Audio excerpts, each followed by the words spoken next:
Bom dia, meus irmãos, a paz do Senhor Jesus. Nessa manhã de quinta-feira, eu tenho uma mensagem para transmitir que o Senhor me passou. Eu meditando na palavra dele, no capítulo 5 do Evangelho de João. Vai falar de um paralítico que já tinha 28 anos que ele estava aleijado. E toda vez que ele queria receber a cura, o anjo descia, movimentava as águas e só um era curado. E não tinha ninguém para descer ele as águas porque ele era paralítico. Só que o Senhor Jesus, ele se apresentou a ele naquele dia. E diz assim o texto. João capítulo 5, a partir do versículo 1. Depois disso, havia uma festa entre os judeus e Jesus subiu a Jerusalém. Ora, em Jerusalém, próximo à porta das ovelhas, um tanque, em hebreu chamado Betesda, o qual tem 5 alpendres. Nestes jazia grande multidão de enfermos, cegos, coxos e paralíticos, esperando o movimento das águas. Porquanto um anjo descia em certo tempo ao tanque e agitava a água. E o primeiro que ali descia, depois do movimento da água, sarava de qualquer enfermidade que tivesse. E estava ali um homem que havia 38 anos se achava enfermo. Então, meus irmãos, não era pouco tempo não que esse homem estava aleijado. Ele tinha praticamente uma vida naquela condição. 38 anos. E Jesus, vendo este deitado e sabendo que estava neste estado havia muito tempo, disse-lhe, queres ficar são? Porque Jesus, ele só age onde a gente permite que ele haja.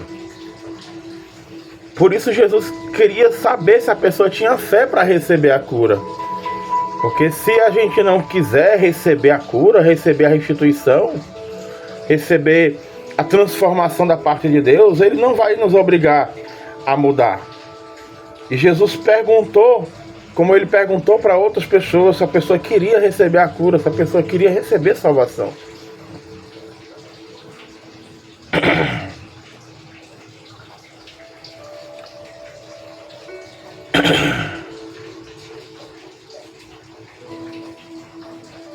Queres ficar são? Versículo 7. O enfermo respondeu-lhe: Senhor, não tem um homem algum que quando a água é agitada, me coloque no tanque. Mas, enquanto eu vou, desce outro antes de mim. Jesus disse-lhe: levanta-te, toma tua cama e anda. E aqui, meus irmãos, eu quero que os irmãos prestem atenção no que Jesus falou para aquele homem. Jesus, ele curou aquele homem e deu uma ordem diferente das que ele dava quando ele curava o povo. Se a gente voltar, uma lembrança no Evangelho que vai falar sobre Bartimeu, o cego. Deus também curou Bartimeu. Só que Bartimeu, a Bíblia não fala que ele ficou naquele estado de cegueira por conta de um pecado que ele cometeu. Já esse homem, Jesus vai falar lá na frente, para ele não pecar de novo, não pecar mais, para que ele não fique pior do que o estado dele de antes, que Jesus tinha curado ele. Bartimeu, quando ele foi curado, Bartimeu soltou uma capa. Bartimeu tinha uma capa que, se a gente for estudar, aquela capa representava uma identificação que era dada pelo governo romano para identificar que aquela pessoa, que aquele cego, ele era deficiente, ele era um cego. E que ele podia ficar livremente circulando pela cidade pedindo esmola, porque o estado dele era um estado de pobreza.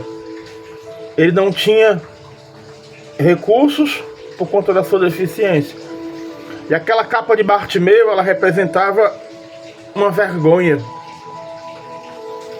E quando Bartimeu soube que Jesus queria falar com ele, de tanto ele clamar, Jesus ouviu e mandou chamar ele. E quando ele ouviu que o mestre queria ter com ele, ele sabia que ele ia receber a salvação dele, a cura dele. E aquela capa que ele tinha, ele soltou. E o interessante é que Jesus não mandou ele pegar a capa dele. Jesus curou. Perguntou também o que ele queria. E Bartimeu disse: eu quero ver. E Jesus o curou. Jesus determinou a cura porque ele falou: a tua fé te salvou.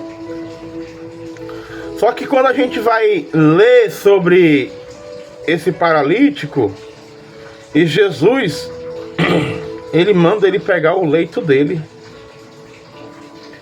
Jesus cura, mas manda que ele pegue o leito.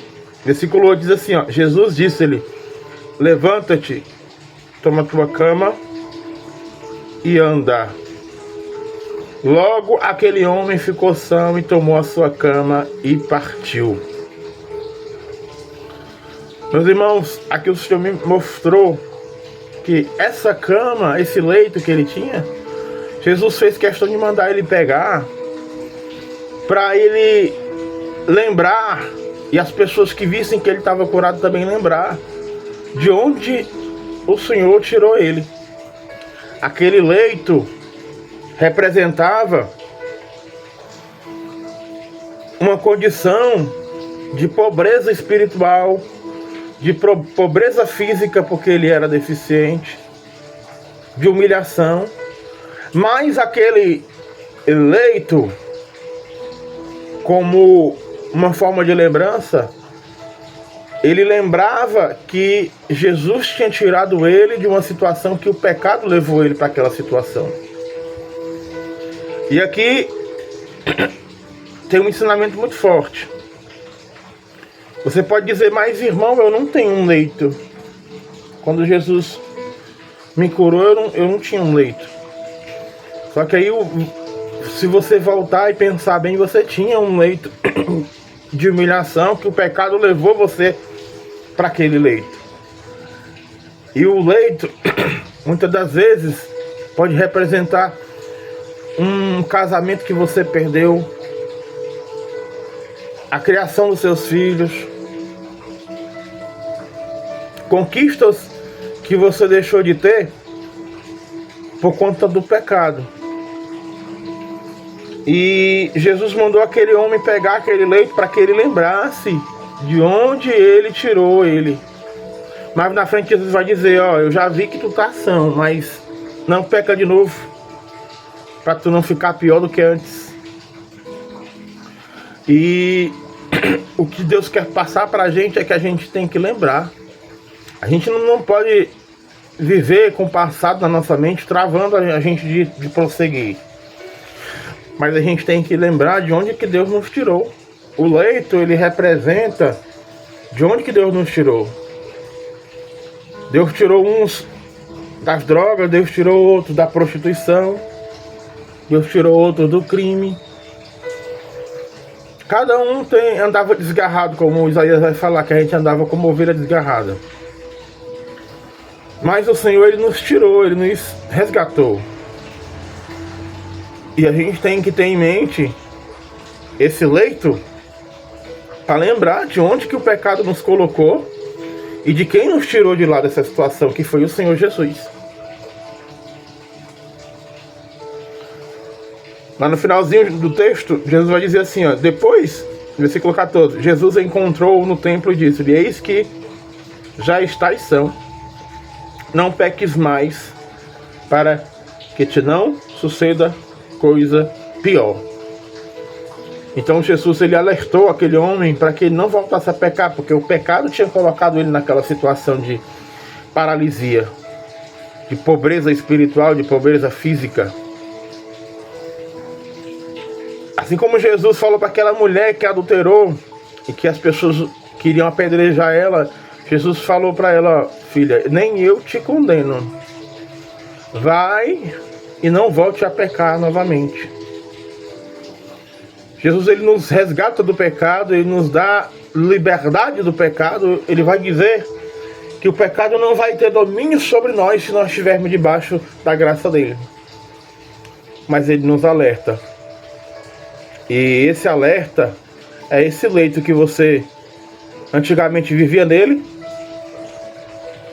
mas Jesus te resgatou dele, te fez andar e te manda pegar esse leito e se lembrar que é ele que te tirou do pecado, que é ele que te sustenta, para que você não volte a praticar as velhas obras, para não voltar para aquele leito.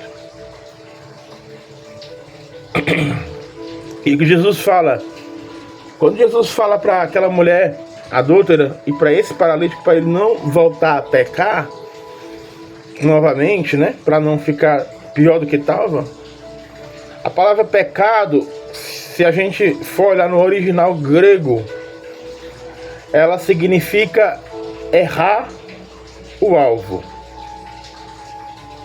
E o nosso alvo, meus irmãos, é o Senhor Jesus. Se a gente sabe qual é o alvo, a gente não pode errar mais, porque a gente já começou a enxergar. Como Bartimeu, a gente começou a ver. E a gente só tem que ter olhos para o nosso alvo, que é Jesus, para não errar. Jesus vai dizer assim, ó, lá em Filipenses, capítulo 3, o apóstolo Paulo vai dizer: irmãos, quanto a mim, não julgo que o haja alcançado. Mas uma coisa faço, e é que, esquecendo-me das coisas que atrás ficam e avançando para as que estão diante de mim, prossigo para o alvo, pelo prêmio da soberana vocação de Deus em Cristo Jesus. O nosso alvo é Jesus. Então, não pecar significa não errar o alvo. O nosso alvo é Jesus. Todo dia a gente tem que acertar Jesus. Ah, mas veio a perseguição. Se levantaram contra mim. Não importa, o alvo é Jesus. Pode aparecer alguma coisa na frente do alvo, mas você tem que tirar da frente do alvo e tem que acertar o alvo, que é Jesus. Em Hebreus, capítulo 12, o Senhor vai falar a mesma coisa. Com outras palavras, ele vai dizer: portanto, nós também, pois que estamos rodeados de uma tão grande nuvem de testemunhas, deixemos todo o embaraço e o pecado que tão de perto nos rodeia e corramos com paciência. Deus nos manda correr com paciência. Então a gente tem que ter prontidão, pressa para se prontificar, mas correr com paciência. Como diz um ditado: devagar e sempre. Devagar e sempre. Corramos com paciência a carreira que nos está proposta, olhando para Jesus, olhando para o alvo. O alvo é Jesus, autor e consumador da fé. Jesus, ele começou, ele criou, ele também cria e ele termina aquilo que ele começou a criar, que é a nossa fé. A nossa fé tem um objetivo, que é chegar ao alvo. E ele mesmo, ele vai consumar a nossa fé. O qual, pelo gozo que lhe estava proposto, suportou a cruz, desprezando a afronta, e assentou-se à destra do trono de Deus. Considerai, pois, aquele que suportou tais contradições dos pecadores contra si mesmo, para que não enfraqueçais desfalecendo em vossos ânimos. Olha o que Deus ele nos alerta aqui, ó. Ele nos manda considerar o maior exemplo que a gente tem de inspiração, que foi o Senhor Jesus. E ainda diz por quê? Para que a gente não enfraqueça, desfalecendo os vossos ânimos. Se você tiver qualquer outra inspiração, não que você não possa se inspirar no irmão, porque Paulo vai dizer para nós ser imitador dele como ele era de Cristo. Nós podemos se inspirar em irmãos que têm testemunho, que têm exemplo de fé. Mas o próprio Paulo fala que para imitar ele como ele imitava Cristo. Então é para ser uma cópia da cópia. Ele copiava Jesus, ele mandou os crentes copiar ele porque ele era uma cópia de Jesus, que a palavra cristão significa pequenos Cristo. Então ele mandava copiar ele porque ele era já uma cópia de Jesus. Se a gente bater uma Xerox e depois bater outra Xerox da Xerox, vai ficar igual. Foi isso que Paulo disse. Ensinou para imitar ele como ele imita Jesus. Mas o exemplo principal, o código-fonte, o piloto, é o Senhor Jesus. Ele tem que ser a nossa inspiração. A gente tem que olhar para ele, considerar o que ele passou, para que a gente não desfaleça. Porque tem momentos que as lutas, as perseguições são tantas que se você olhar para outro lugar, você cai. Então, você tem que olhar só para o alvo. Se inspirar naquele que suportou imensa perseguição, imensa humilhação, para que a gente não venha enfraquecer. E o que o Senhor tem para nós é esse dia 9, né? Hoje é 9 de abril, essa manhã. Esses dois ensinamentos: não esquecer de onde Deus nos tirou, pegar o leito, mostrar para as pessoas de onde Deus nos tirou e se lembrar de onde Ele nos tirou. O leito é a lembrança de onde que Deus nos tirou, de onde o pecado nos colocou, e considerar Jesus como inspiração principal, para que a gente não venha desfalecer.